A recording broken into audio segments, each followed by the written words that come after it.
Welcome back to Lean in Government Podcast. I'm your host, Alan Gannick. In today's episode, I want to talk about something that every organization says they do, but very few actually do well. And that is how we create and use KPIs and how leaders show up constantly through leader standard work. In government, we often measure activity instead of impact. We track what is easy instead of what truly matters to the people we serve. And because of that, we miss opportunities to improve, to solve real problems, and to build trust with our communities. But KPIs, when done right, are not just numbers on a board. They are a reflection of the health of our processes. They help you see problems early. They guide better decisions. And leader standard work is what brings it all together. It is what ensures that leaders are not managing from behind the desk, but actually they are actively engaged, asking questions, supporting their teams, and driving continuous improvement every single day. So today I want to share some practical thoughts from my experience, both in government and in private sector, on how to make KPIs meaningful and how leaders standard work can turn those metrics into real results. Let's get into it. In last episodes, we spoke about LSS, lighting signals and signs stockroom. We talked about 5S and other things. Today, as I mentioned, I want to talk about two things. Number one, KPI, and number two, leader standard work. So what is a KPI? KPI is a key performance indicator.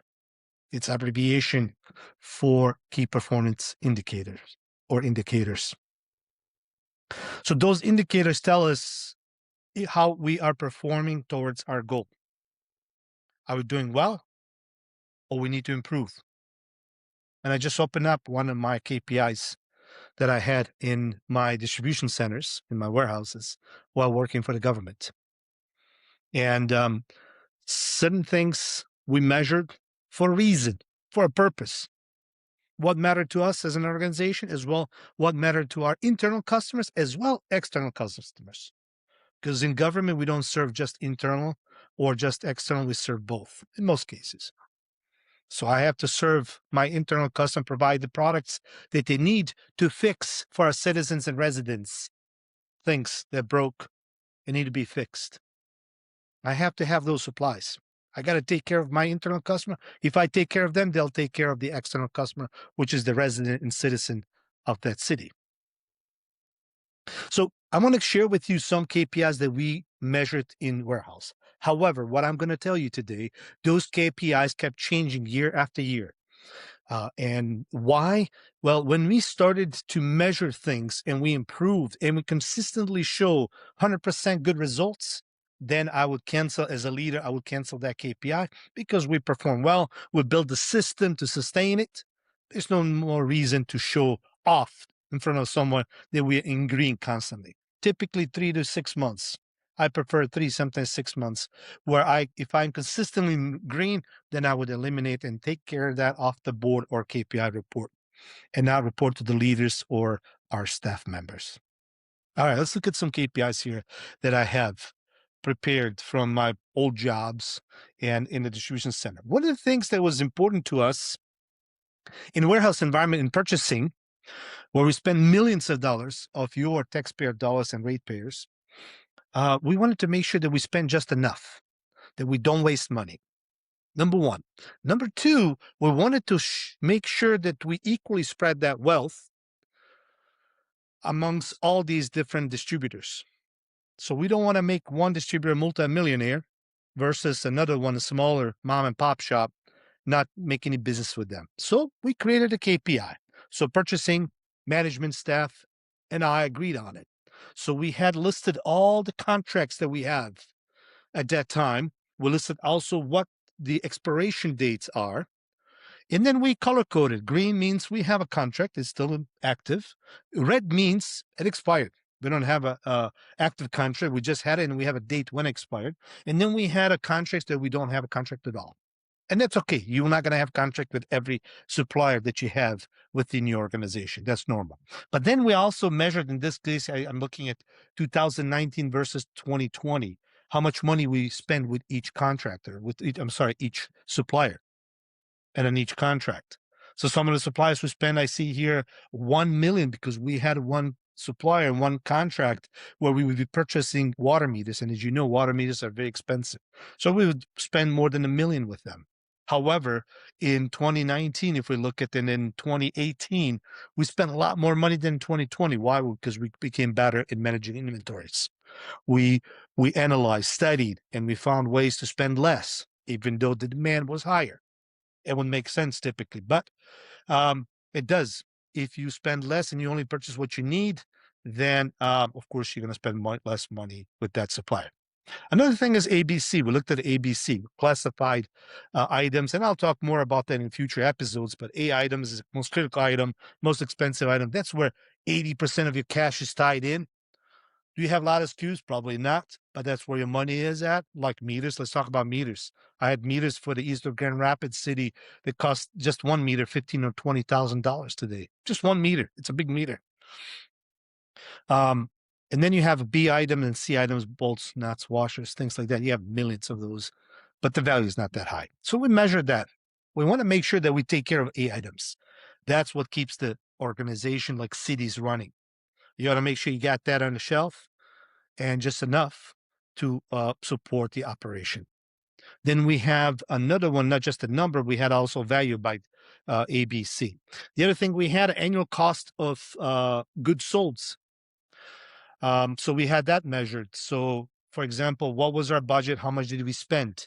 We had an inventory on hand, KPI. How much inventory on hand we have by department, by storeroom. So in the system, we had different storerooms. Even though everything was under one roof, we may have 5, 7 storerooms in that particular case. And then number of inventory turns. How often are we turning that inventory? For those of you who are in private sector and you are in supply chain management business, you know what I'm talking about. But many people in government don't understand the importance of having a higher turnovers. I know I had the difficulties when I introduced this to the team and says, man, this guy's going to shut us down. He does not keep enough on the shelf. He's combining all these warehouses under one roof. And we used to have 2-3 years worth of product. Now we're down to 3 months. So some people will be skeptical and they thought we're going to shut them down. Well, there's a system in place that we placed that prevented that from ever happening. Thank God. Why? Because we had inventory for 2-3 months on the shelf. We had made deals with our contractors, with our suppliers to store some of that inventory at their locations. One good example in Cedar Rapids for these water meters, made a great deal with the supplier of ours where I said, hey, we used to buy 2-3 years worth of inventory from you. Those days are long gone. I have to store it. They get damaged. I have to scrap it. Recalls happen. You have to come. I don't know what's good, what's bad. The traceability was terrible back then. I'm keeping only 3 months on A items. B items, less than that. C items, probably a month worth of inventory. However, supply, if you want to do business with us, government here, I want you to store some of that inventory in your warehouse. We made a deal legally. And then they said, Alan, that's all good, as long as you promise me one thing. Can you guys buy that inventory from us at the end of the year so we don't pay taxes on that inventory? Because in private sector, they have to pay taxes on inventory. I said, deal. That makes good sense because my busy season starting January, December, January. That's when it starts. I'm going to be burning those 3 months worth of inventory meters like this. I made a deal with them. No problem. We signed a contract. They kept for us. We had a safety stock. So city would run without any problems. If we ran out of it in our stock room, we had a backup 24/7. So that's why we measured the inventory turns. More turns you have, more money you put in a pocket, not your pocket, your residents, your ratepayers' pocket. That's how we saved the city $500 to $1 million per year. We have evidence because we measured everything. Why? Because we spent less. We had more turnovers. And if you multiply that throughout the whole warehouse, throughout the distribution center, you're going to end up with some extra cash in your pocket. And you know, in government, you don't get any bonus from that. You don't get any percentage from that. You don't even get to touch that. but the accountants can spread that wealth with the ratepayers, and that's what they did. They cannot hold that money. Governments cannot make profits. What can they do? Give back to the residents, to the citizens, or the ratepayers. That's why we like these higher turnovers. Charge outs. Here's another one I'm looking at, charge outs. What is a charge out? So something you issue today, you give to the people over the counter. That's a charge out. So we measure it on a monthly basis for every account. How many things did we charge out in dollar amount? I don't care about the numbers. In a dollar amount, and how much did we replenish? So when I saw discrepancy that we're spending more money in replenishing, a lot more money in replenishing than what we're charging out, that's a red flag. That's a red flag, team. I would go and reach out to my team and say, why are we spending more than what we charged out? Sometimes there's a good reason. Sometimes we have work on a project. Sometimes we are asked and say, hey, can you build up this inventory? We're going to have this huge project between us and the private sector. We're going to activate some private sector to help us out, but we need to provide the inventory. That is understandable and acceptable. Those circumstances get noted and explained when you review this with the leaders and with your staff on a monthly basis. And then, of course, we had an annual budget versus current spending, and we have this listed here for each account code. So we always want to see what is our annual budget, how much money have we spent, because we don't want to go over the budget. Our goal is always to come under the budget. Why? Because we work in government to serve people, not to make money. We don't make extra bonuses just because we save city money. Nobody will. And I remember always Pam Ritzman, my boss, when she said, Alan, you'd be lucky if somebody says, thank you for all the work you and your team are doing in government. And that's a fact. But that's why it takes a special person like you to work in government, to serve us. People outside or in the private sector don't appreciate you enough. And I know what it means to work for government. I spent and served my government for 14 and a half years, thanks God, for that opportunity. So that's why we measure that, because we want to help our residents. And I know you want to do that as well. These KPIs, this is a report that I would review with my boss every month. She would come to my office, we'll sit down and we'll review it, and I give her an update. On one side, I had my Hoshin Connery plan, and on the other side, so I use only one piece of paper, I had my KPI. And I will give it to Pam. I said, Pam, here's, or Scott Beer, he was a CFO. I will share with him too. And then we start in a review, and I tell him where we did well, where we need to improve, and where I need help from my leader. And that's why we had those KPI meetings. And then also on the other side, I know this is not the topic today, I would review my Hoshin Connery strategic deployment, strategic planning for monthly, annual, and my long-term plans, and let her know where I was at. Now, this is all good. And then we had also out on the shop floor. Every warehouse needs to have a KPI board on the shop floor. And they don't get placed there to be colorful wallpapers. They need to be meaningful. You start with one KPI that matters to you and to your customer, and then you keep adding as many as you need to take care of issues. You need to monitor your progress and your goals. You need to see where you're improving, where you're not improving, and you need to come up with new solutions, work on root cause analysis and creating new countermeasures, new ideas for improvements, and assign those countermeasures to your folks who's going to own them and take care of them. That's the KPI. I remember one of the first KPIs when I, for the first time, started introducing this was the number of stockouts.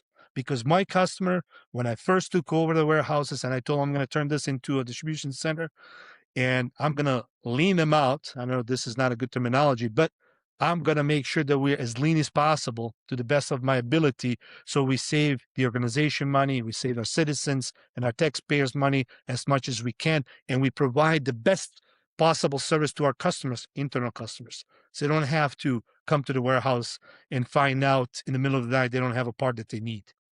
That was shameful. But it's not somebody to be blamed. In lean, we blame the process. The process I saw was terrible. I never blamed the department head or any of those employees, because those same folks, the department head of every warehouse and every employee working for that department, did excellent job after we improved our processes and eliminated waste in the process. They performed, and I guarantee you they perform till today. Why? Because we built a system. As long as they follow that system, keep that system intact, they're going to be providing good customer service to their residents. So you post that on the floor. Why on the floor? Well, you want your internal customer to see it, and you want your employees to see it every single day. Put it somewhere where both of you can see it. And the best thing is to do a pencil and write down every day your numbers, your dollars, inventory turns, stockouts, safety, accidents, whatever you had. Write that down on your KPI board. Review this daily with your staff. That should be a 5, 10, 15-minute meeting max every day. Every day, religiously, you should do this. If you're not at work, have somebody else assign. Rotate so everybody knows how to lead that meeting. That is very, very important. So what did I do at first? I started stockouts. Why? Customer told me, Alan, the biggest problem we have here, we have $4 million worth of product, and I come here in the middle of the night, I don't have a part that I need. That is shameful. I agree. I said, sir, ma'am, we're going to change that. We're going to start measuring stockouts, and we're going to make sure that we have parts that you need, and we don't overspend on parts that we don't need.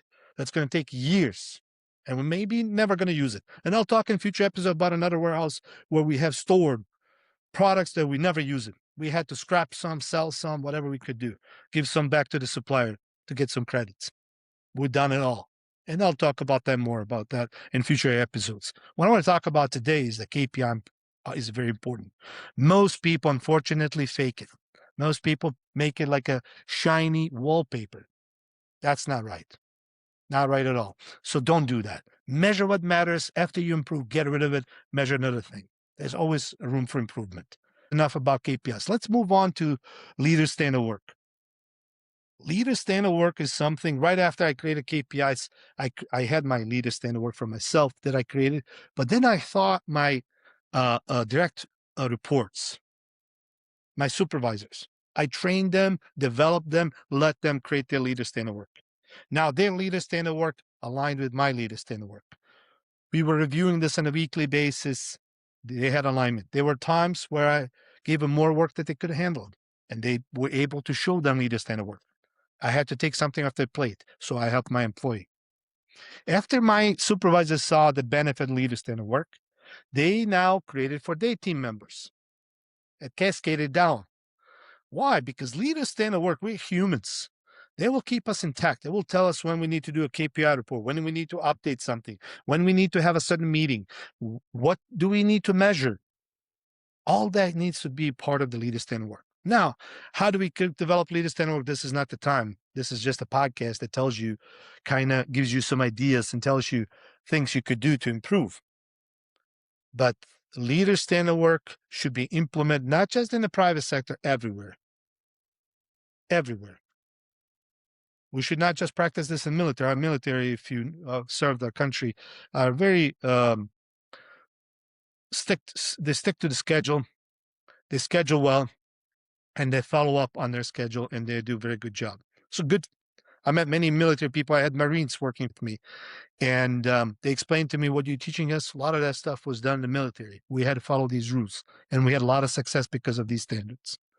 So leader standard work is another standard, right? So why should we only have standard work for the employees on the shop floor, and we leaders don't have it? Of course, our leader standard work is going to have less structure. Higher you go up, less structured it is. But every leader should have it, including a city manager and mayor. I promise you, they should have it. And I promise you, if they do have it, they're going to be more successful. And I know I worked in a city where they had leader standard work. They didn't call it leader standard work, but they had scheduled every day. Throughout every day, you can see where they're going to be. They know when they're going to go and cut the ribbon somewhere, if it's a mayor. They know when they're going to have a city commission meeting, what needs to be prepared, when is the time for agenda. So they did a very good job, and I have to compliment them. But they had their secretaries do it, and they had access to that as well. But now I'm talking about to you, mid-level managers. You should have a leader standard work.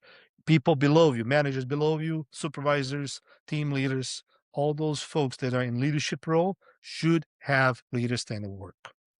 Leader standard work will make sure that we do those KPI reviews, that we measure what we need to measure, that we do reports that we need to report, that we solve problems that need to be solved on a daily or weekly, monthly basis, that we work on the projects at certain times.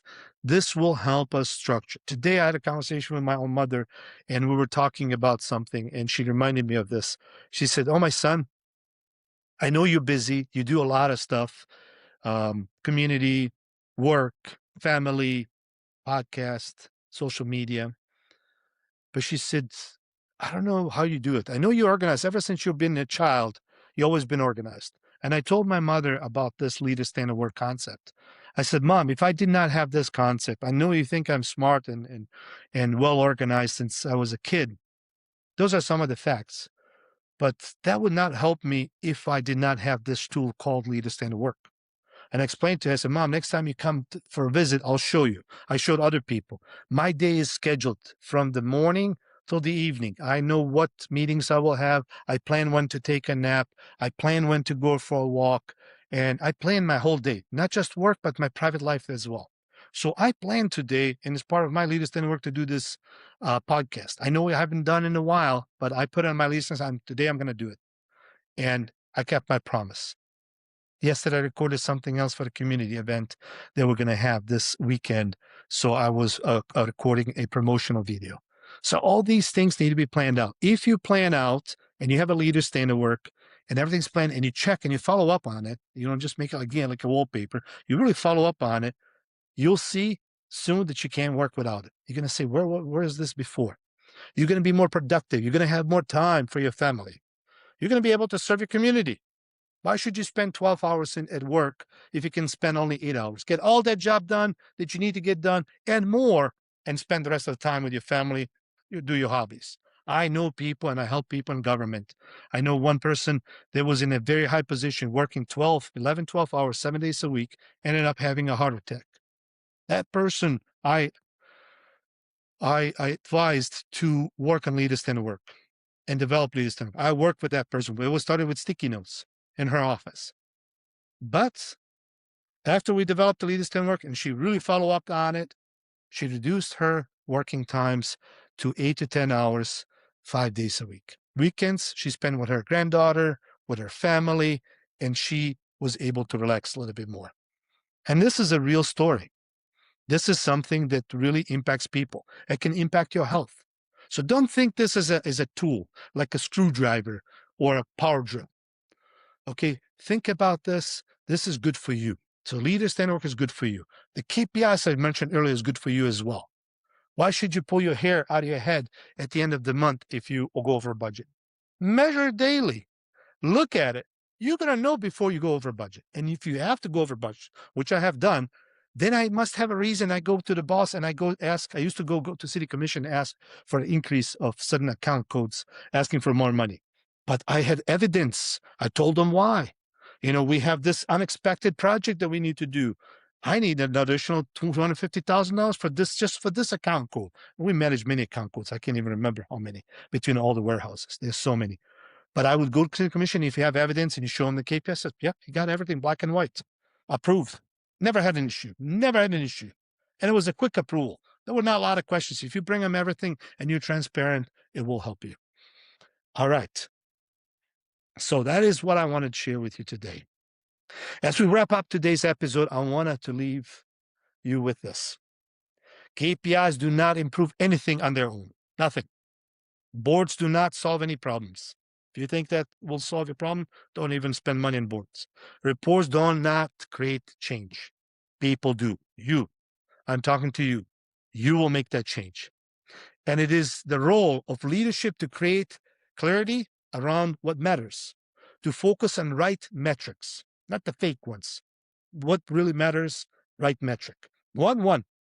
You don't have to have a colorful like your buddy in the other department. Focus on one and then keep adding, like I said. And to build the discipline through leader standard work to review, reflect, and act. If you are a leader in government, ask yourself the following 3 questions. Are we measuring what truly matters to our citizens, our residents, our ratepayers? Are we using our KPIs to learn and improve or just to report? And am I showing up every day in a way that supports my team and drives positive results? Lean is not about tools. I mentioned this many times before. It's about people, habits, and culture. If we get that right, the results will follow. Promise. Thank you for listening to the Lean in Government podcast. If you found this episode valuable, please share it with someone in your organization who is ready to think differently and lead better. Until next time, keep improving, keep learning, and keep serving your community with purpose.